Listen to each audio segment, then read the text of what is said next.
We call that sticks. Sticks. Everyone, welcome to Escrow Tuesdays, episode 11. Episode 11, Nari. Is that significant? I don't know. It could be pretty amazing. But anyway, welcome to the show. My name is Charles Swanberg. I'm a real estate broker. Been doing it for a while. And my co-host is... Nari Wen at Tower Escrow. How you doing, Nari? Nice dance moves there. And nice sunglasses, by the way. Yeah. Likewise. Yeah, and well, you know, these are prescription. At least I say so myself. Well, today we have an amazing guest. You know, there was a lot of buzz in the promo, and everyone thought that was just kind of a morph face in the video. But we have today the Clark Kent version of Jack Sparrow. We have our very own Dick Lee. Dick, how the heck are you? Charles, Nari, I am awesome. It's a beautiful sunny day. What kind of cloudy now here in Boston? And it is glad to be here first time. Yeah, so nice shirt there. I'm also the member of the Holy Holy Chit. Oh wow. Holy chit. Yeah, what does chit mean? You know, is that something that they put in like stuffing for Thanksgiving turkey? Like holy chitlings?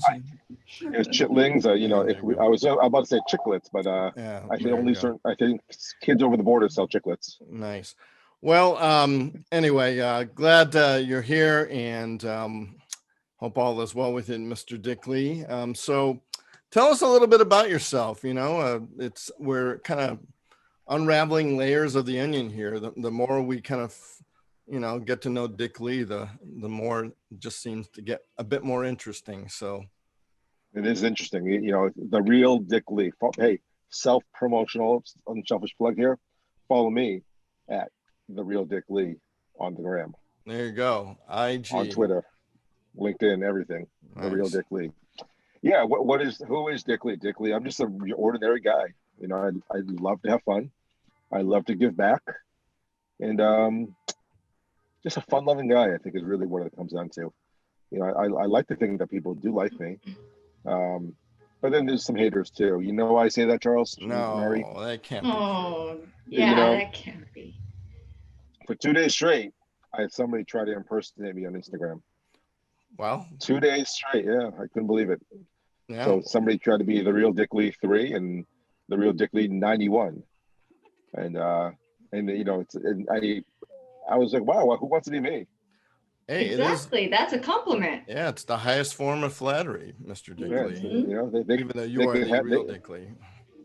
The real Dick Lee, and not to be confused with not Dick Lee. Yeah. So not Dick Lee, right? So, but yeah, Dick Lee is here. And we found out in San Francisco you've got all kinds of businesses that are just all over the place that you had even no idea about. I had no idea. You know, I knew about my pastry shop. The pastry shop is a must go. It was my very first time going to my pastry shop. They're Dick Lee Pastry. That's right. In Chinatown, and we went to visit there after Madame President Amy Kong's installation, the live installation that you and I were there, Charles. Yeah, that was a special treat. Yeah, and then the next day we found Dick Lee's pharmacy. Was it a pharmacy? It was I think pharmacy, passport, oh my, copies, and I don't know. It was kind of a, you know, kind of a 3-in-1 multitasking kind of store. Not to give away the subject here. Yeah, exactly. It was my retail establishment for multi-purpose products. All right. Well, Nari's got a bit more of a. That is awesome. I'll give the floor to Nari here. She's got a bit more of a serious question for you, Mr. Yeah, I do. Are you ready for it? I don't know. I don't know. I'm always worried when they win. Ask me a question. Now, with the personality you have and the real Dick Lee you are, why real estate? Why real estate, Ari? First of all, I think it's absolutely fun. All right, fun. I get to help a lot of people. The income's not so bad either, but it takes a certain level of multitasking. And but more importantly, I love to have fun. And for those who know me, if I'm not having fun, sometimes a little controversial, too much fun, then I'm not going to do it. So But real estate was a segment where I tripped into it while I was in school, back in Northeastern University. You know, accidentally tripped into it. It was between looking for a job. One of my co-op jobs at Northeastern University was between working for the Athlete's Foot, which for those who remember is a sneaker store. So did the workers wear referee uniforms? No. Those are the other guys. Those are the guys at the Foot Locker. Yeah. That's right. Not to be confused with us guys at the Athlete's Foot. Oh, you know, and we wore I wore a red polo shirt, and ready, khaki Dickies. Wow.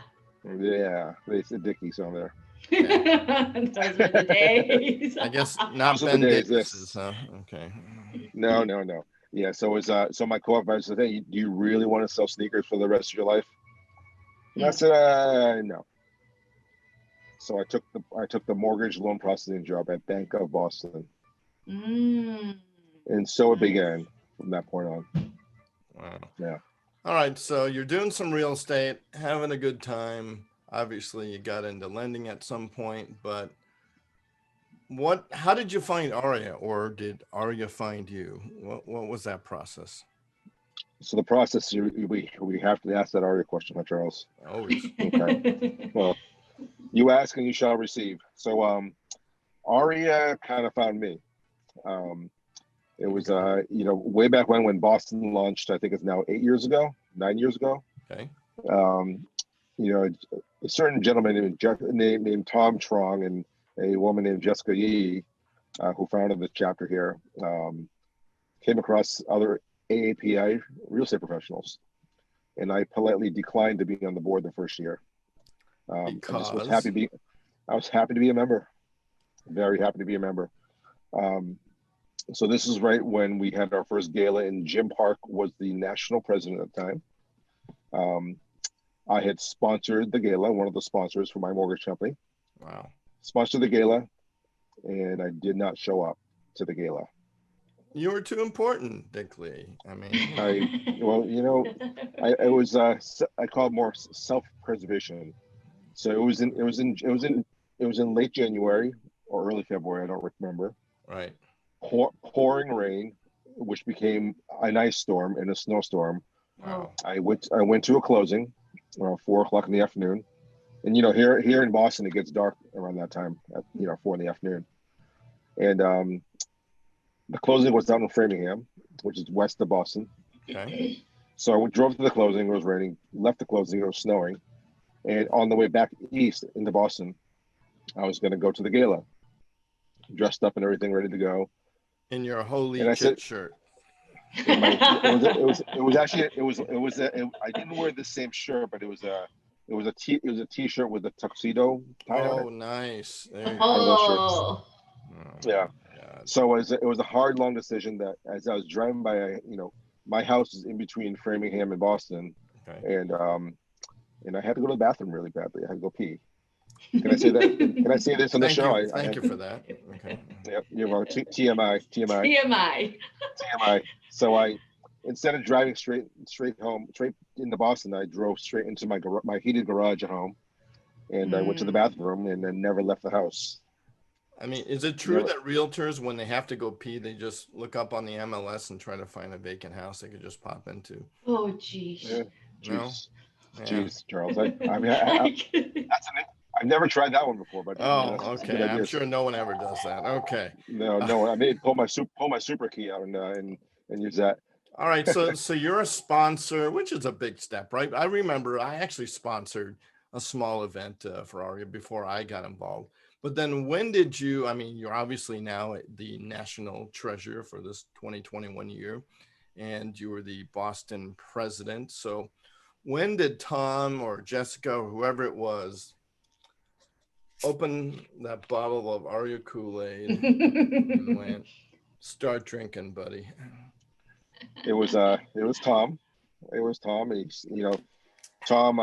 We were in Las Vegas at my very first Aria National Convention.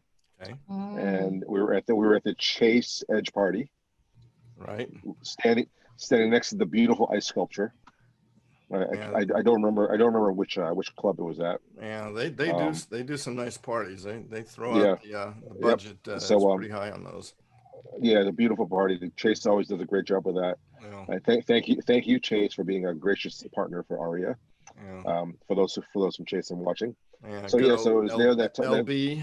How are you doing? Yeah, LB is he's a different position now, I think, but he's still LB. LB's an awesome dude. Yeah, yes. So it was there that Tom says, "Hey, I really need you to run for vice president for Boston." I'm like, "Do you really need me to run?" And I said, "No, Arthur, I think everybody else is more qualified." So I said, "Yeah, I'll run." Not knowing that I'd actually get and be elected to the VP's position in Boston. So it's supposed to be a 2-year position.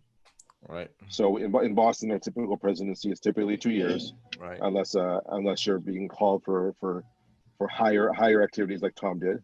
But typically it's a 2-year position. And I said, okay, I'll do it. I can take 2 years to take my time and continue doing what I'm doing and build my business up to a level where I could serve Boston. It turned out that National called Tom a little earlier, and I got thrusted up one year earlier to be a 2-year position in Boston.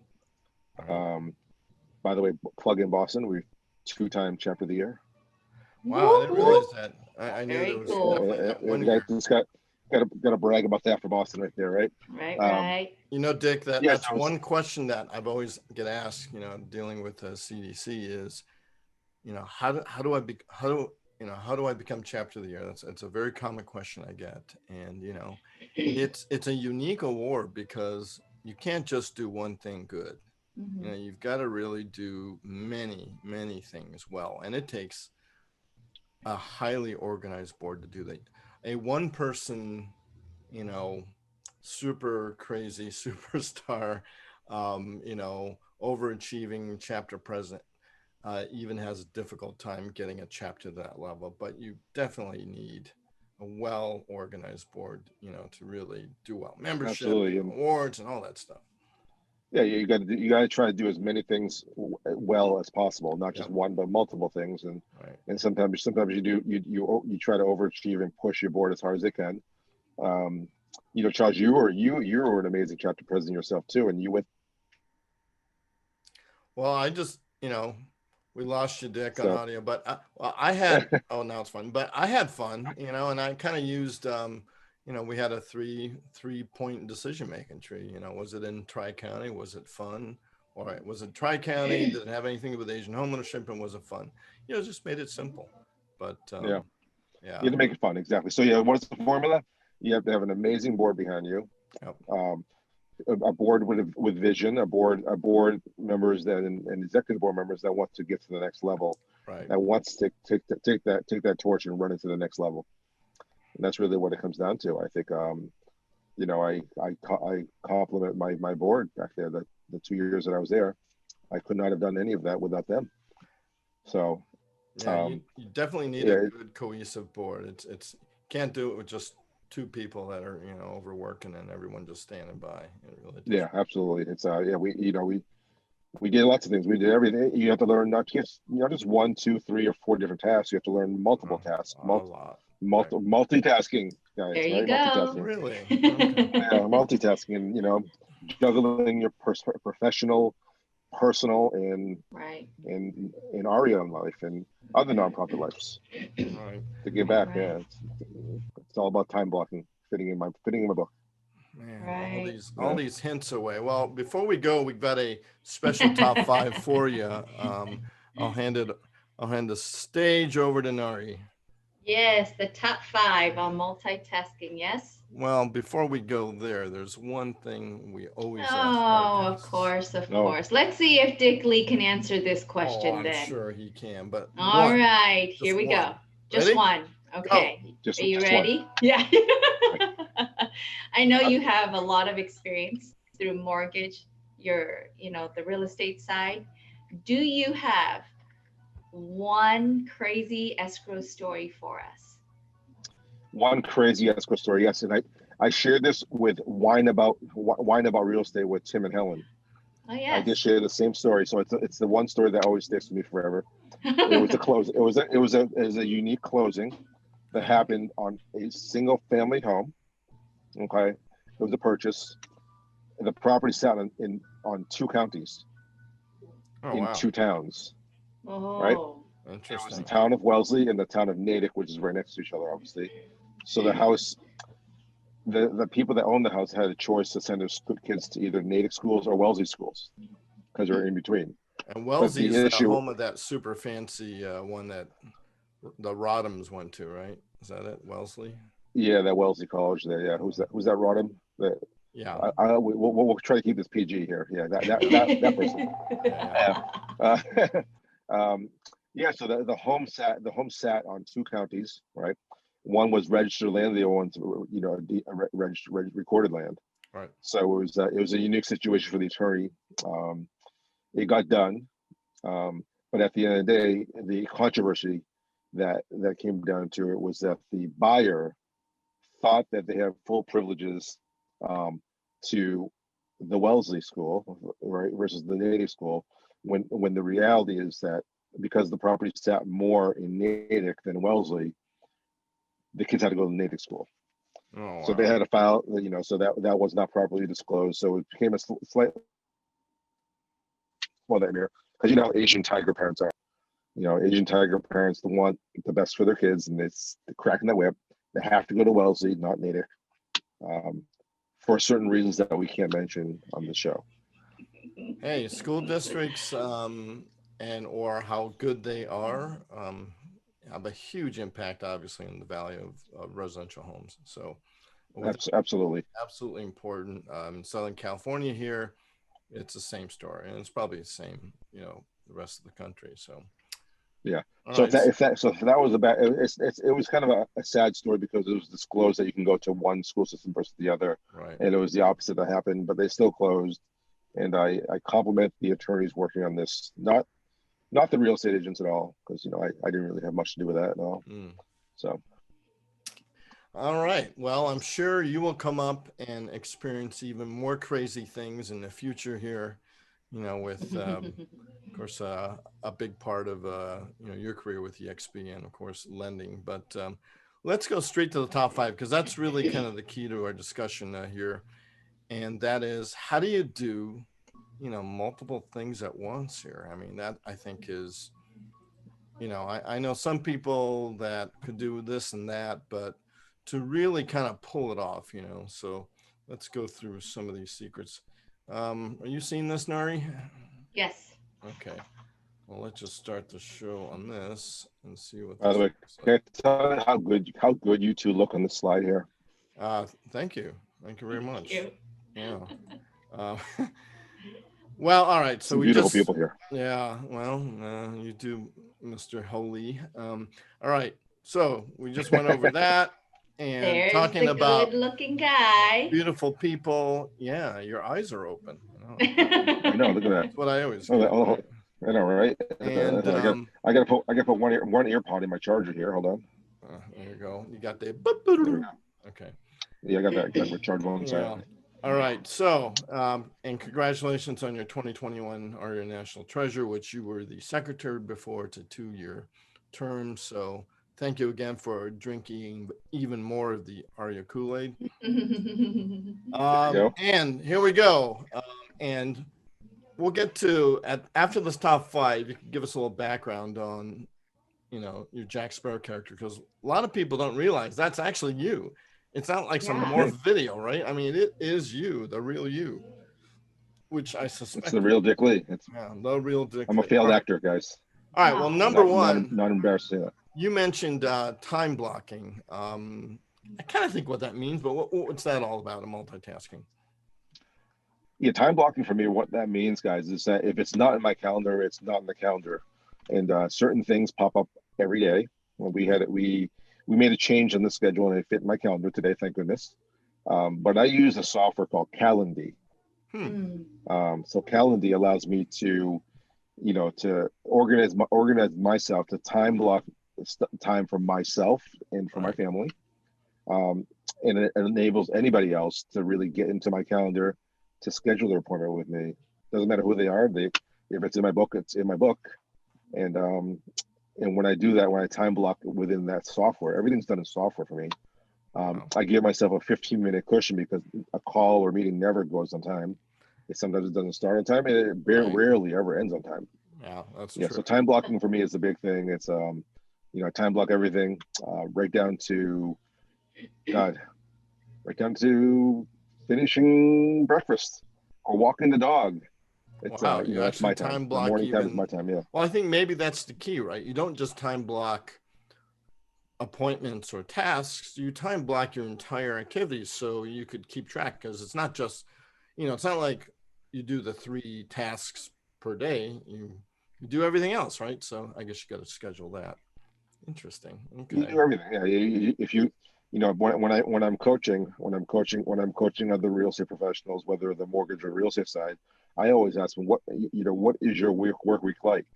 Is it a 7-day week, 5-day week, 6-day week? When do you start your day, and when do you end your day?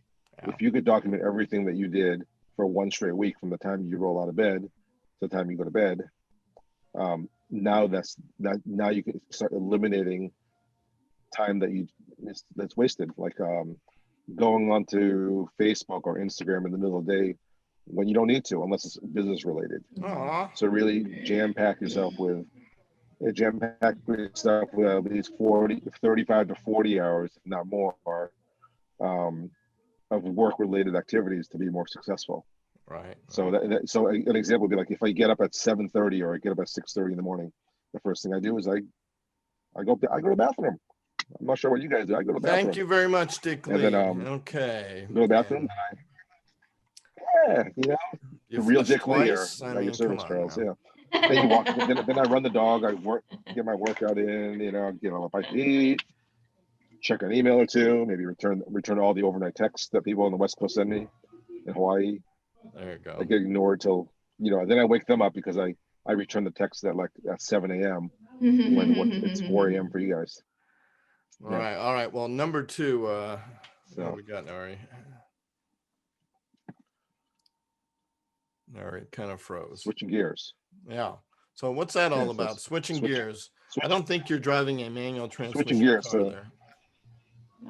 No, but if I did, I think if more people drove a manual transmission, there'd be less car thefts out there, because there's not many people that know how to drive a stick shift, Charles. These days, right? Yeah. And no. So I don't. I have an automatic transmission on all my cars, except for my motorcycle. I do shift gears my motorcycle. That's true. That's being flexible. Being flexible with my time. Now, I mentioned before, I leave a 15-minute cushion between each appointment, and that allows me to be shifting gears and being flexible. Yeah, like this call got moved up by 2 hours today. I had that time, squared off because I was at birthday meeting. Right. And here I am. And Dick, being flexible, switching my gears. And Dick, it was really kind of choppy, so I'm going to edit this back in. Hopping on a call when Hope sends that email out about the executive board meetings. Yeah. All right. So let's repeat switching gears real quick for editing purposes. Switching gears, Dick Lee. What is that? Okay. Can you describe us switching gears? Yep. Switching gears, what that means is, I mentioned that I have 15-minute time blocks on my calendar. Right. Yep. Can you guys hear me? Yeah. No? Yeah. Can you hear me? Yeah. Switching gears. Keep going. That goes back to time blocking and being flexible with your schedule. And as I mentioned before, I use Calendly, and I 15-minute blocks in between appointments. So it's 15 minutes before and 15 minutes afterwards. So it's usually a 30-minute block of being flexible. Gotcha. Okay. Being able to, when you finish a call early, hopping on a different call, returning a text, checking the social media when I just mentioned that you shouldn't be doing. Right. But it's switching gears. Yeah, being flexible with my calendar as much as I can. All right. Let's go to number 3, and that is listening. Wow. Yeah. Kind of something you always have to remember to do. You know, we always got to remember that. And number one sales tip is listening. And you know, the best salespeople just listen. You listen to the needs, the wants, the must-haves, the maybe-haves, and usually it works out by listening to what the people need, whoever's on the other side, and you hope that you could try to fit that in. If you could accomplish your 3 goals by listening, what those 3 goals are, do we have a deal? Right. And how do you incorporate really, that? I think that comes down to having kids. When you have kids, you have to listen to their needs. Right. So that's how you accomplish the multitasking a little bit more efficiently, I guess, or at least you show that you're giving them the attention. So I guess. All right, Dick, number 4, be objective, not subjective. What that means is really an example of being objective, but not subjective. Right. Is if I'm flipping a home and I'm going before the planning board, I am going to be objective by giving them a plan that I know that they're going to reject, a second plan that I think that they might reject or might accept, and the last plan that I know they'll accept, that I love. But really giving it, because I know that being objective, meaning I know what the outcome is going to be based on my first subjective suggestion. Gotcha. To get my objective accomplished by being subjective. So understanding the needs of the other party, right, to achieve my objective without being subjective. Yeah, a lot of subjective, objective. But that could be you know, that could be used in different ways as well too, right? With life, with people, with animals. You know, kind of like when you're in the mortgage business, you're selling. You know, are you selling payment or are you selling rate? When you're writing a lease, are you selling payment by square foot? Are you selling cap rate, or are you selling dollars? Above my pay kind of crazy. It went like this. Yeah, way above me too. It's yeah. My tiger mom would pull the chicken feather duster on me right now. There you go. So all right, number 5, Jotmon. Everyone knows what Jotmon is. I don't. What is that? Come on, you know what Jotmon is. Jotmon. Yeah, it's jack of all trades, master of none. That's me. Yeah, well, I mean, that is, but in multitasking, right? You kind of, what you don't want to do is be the MON, right? I mean, you want to be able to spread yourself thin, but at least, you know, put some decent quality time and concentration on each of the things you're doing. You don't want to do cheesy lending and cheesy real estate. You want to do, you know, both at a high level. No, you want to focus. You want to focus and be great at what you do, or at least appear to be great. You know, so my situation here, I'm the type of guy that will go to a tree, shake it, watch all the leaves fall, and somebody else rakes it up. Oh, I see. Mover and shaker. So yeah, so if you have an amazing team behind you, an amazing team will make you look better than ever before. There you go. Wow. Kind of like a board, right? If you're a chapter leader, a chapter president, and you have an amazing board behind you, they make you look like a rock star. Wow. Or a pirate. All right. Well, that concludes our top 5 and pretty much our amazing interview here with Dick Lee. Thank you for pulling over on the highway to join us. And real quickly, let's go back to, you know, this guy right here. Tell us a little bit, because, you know, a lot of people didn't realize that was actually you in the video and the promo. Give us a few minutes of what that was all about. That's an audition reel for Mr. Jack Sparrow. That's not I'm not sure Hollywood. That's not like some morphed video where someone just plugged your face into it. That's actually really you. It's a younger version of me. It's about 20 years old.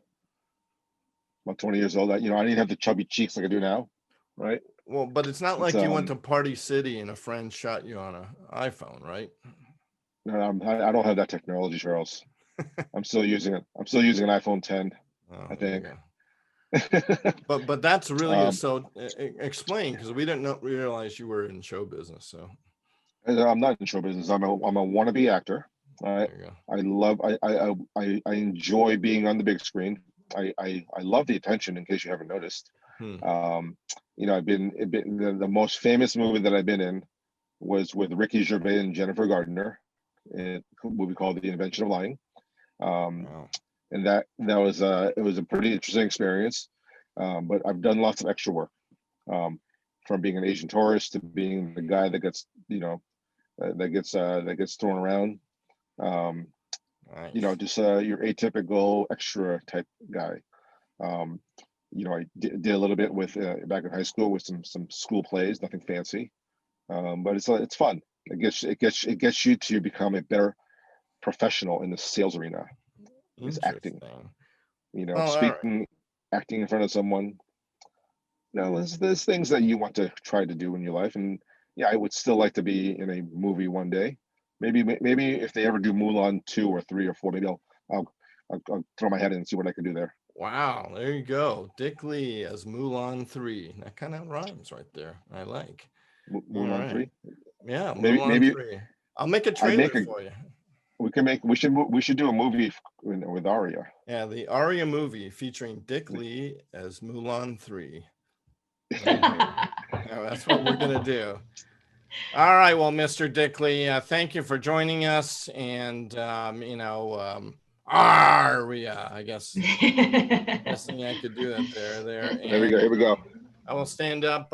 Me and Dick Lee are starting a special club called the Holy Clan here. Show you my right there. Here we go. With emphasis on pirate Asian housing, something like that. All right, nice. When you read it backwards, eel. Tick. It's getting a little complicated. Hey, what we do when we're in San Francisco and become tourists, that sounds good. We exactly nothing. Right. Hey, I want a special shout out here to Amy Kong and her husband Ray for being a great tour guide for me and Charles over there. That was amazing. Right? Thank you, Amy. And I want to wish a special happy birthday to past president and my brother Tom Trong. Happy birthday, Tom, today. Happy birthday, Tom. Happy birthday. There you go. I had the pleasure of having lunch with him today. Wow, lucky. Which is why I'm sitting in a parking lot of a park now instead of at home, because I sound in both road traffic. I got to pull over. Sounds good. Hey, Brian On's calling me now. Wow, look at that. So, that's why your screen went blank. All right, Dick. Thank you again for joining us. Happy birthday, Tom Trong, and congratulations, Amy Kong, and your hospitality that you shown. At least me. And congratulations to you, Charles, for being Mr. Secretary. Yeah, we'll try my best. And Nari, are you the next president of your chapter there? Yes, sir. Incoming president, and she's the Southwest Regional for 2021. Congratulations. There we go. When's your installation? I need another trip for some warm weather. That'd be great. I think we're thinking of somewhere in January. Yeah, probably. Okay, please send me dates ahead of time so I can hop on an empty jet. Oh, will do. An empty jet. Yep. And my All right, private jet called JetBlue. Stay tuned for next season's, stay tuned for our next episode where we have no guests planned, but we'll figure something out. All right. Dick Lee, thank you very much for joining us today. Nari Nguyen from Tower Escrow for hanging in there. We will see you all, guys, next time. Go Aria, right. Go Pirates. Bye. See you guys. Thank you so much for having me on the show. All right. Thank you.